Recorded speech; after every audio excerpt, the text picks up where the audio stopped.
A bright point-shaped object in the night sky, often gazed at by us, humans, and maybe aliens too.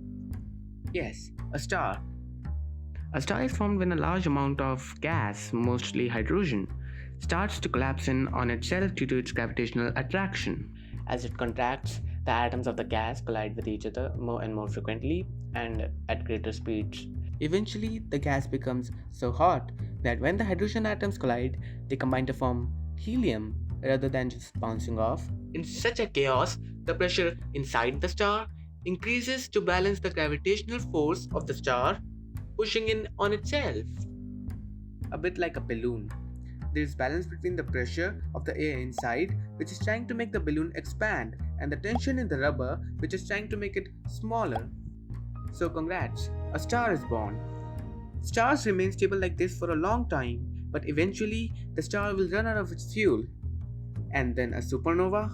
After that, it starts to cool off and so to contract.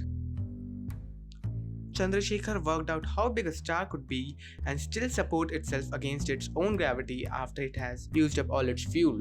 Some science and maths help the star to maintain its stability even after its end of fuel. But there's a limit.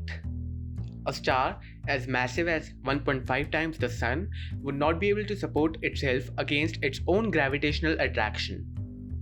The fate of the stars thus has different possibilities based on how massive the star is. If the star's mass is less than the Chandrasekhar limit, it can eventually stop contracting and settle down to a possible final state as a white dwarf with a radius of a few thousand miles and a density of hundreds of tons per cubic inch.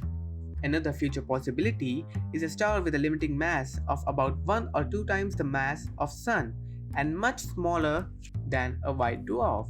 These are called neutron stars for a very special reason. A spoon of its substance would weigh more than the weight of population on Earth. Stars with masses above Chandrasekhar limit impose big problems when they come to the end of their fuel. The question is, would the star collapse to infinite density to a zero size? This seems impossible. Even Einstein wrote a paper in which he claimed that stars would not shrink to zero size, so it was theorized that the star collapses to a certain critical radius.